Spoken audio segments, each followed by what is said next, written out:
Olá, a gente costuma pensar na tolerância como uma grande virtude, certo? Mas e se ela pudesse se tornar um perigo? É exatamente essa ideia provocadora que a gente vai investigar hoje, mergulhando no estudo bíblico de Rafael Soares de Moura, o perigo da tolerância e a pureza da devoção, que nos transporta lá para a antiga igreja de Tiatira.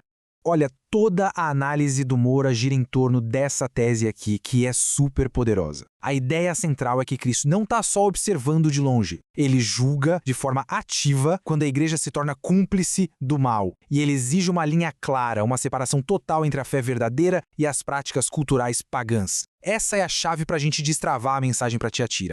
Para a gente entender a fundo essa advertência, vamos seguir a própria estrutura do estudo do Moura, ok?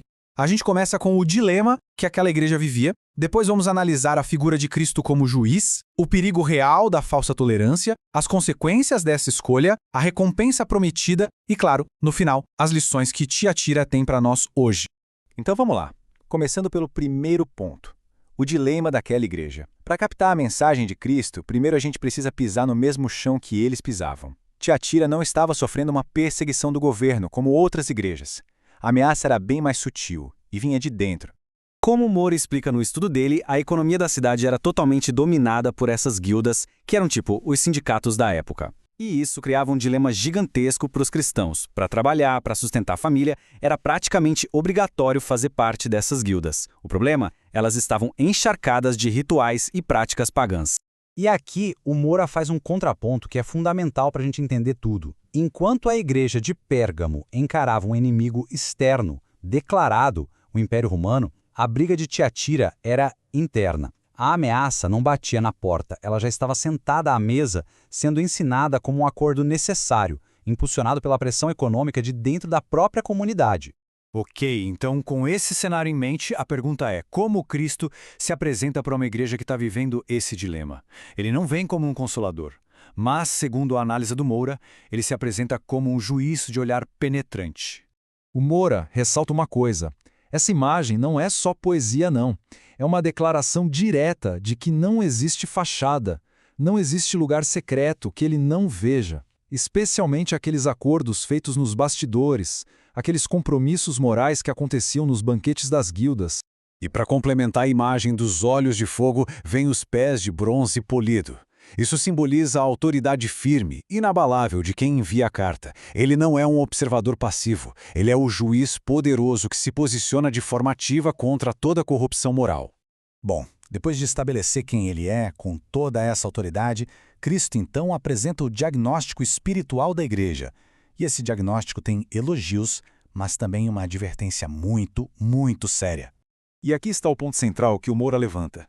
Tiatira era uma igreja incrível, cheia de vida, crescendo em obras. O problema deles não era falta de amor, como em Éfeso. O problema era uma tolerância perigosa. Uma tolerância a ensinos que, no fundo, justificavam o pecado em nome da sobrevivência. Essa tolerância não era um apoio declarado ao mal, mas sim uma falta perigosa de limites. Era uma permissão passiva, um deixar rolar, uma frouxidão moral que se disfarçava de virtude de mente aberta. Mas de onde vinha essa tolerância toda? Ela não apareceu do nada, né? Tinha uma fonte, uma figura muito influente que o texto chama simbolicamente de Jezabel e que estava promovendo uma ideologia perigosíssima dentro da igreja. A teologia de Jezabel era muito sedutora porque era prática. Segundo a leitura do Moura, ela basicamente ensinava que era aceitável e talvez até inteligente participar dos rituais pagãos para poder subir na vida para garantir o sustento. Era um acordo fatal. Trocava-se a pureza da fé pelo sucesso material. E aqui tem um detalhe que o Moura destaca como crucial no texto. Cristo diz que deu-lhe tempo para que se arrependesse. Ou seja, a graça foi oferecida, a porta estava aberta, mas a decisão de continuar no erro foi dela. Isso muda tudo. Não era mais uma falha, era uma rebelião consciente, e isso torna o juízo inevitável. Mas e para aqueles que não cederam? Para os que resistiram a essa pressão toda? Para eles, Cristo faz uma promessa espetacular, que é o exato oposto da tentação que eles enfrentavam. Percebe a inversão genial aqui? Ao dizer não para o poder econômico de curto prazo, o poder das guildas, os fiéis ganham uma autoridade infinitamente maior e eterna, a de reinar com Cristo.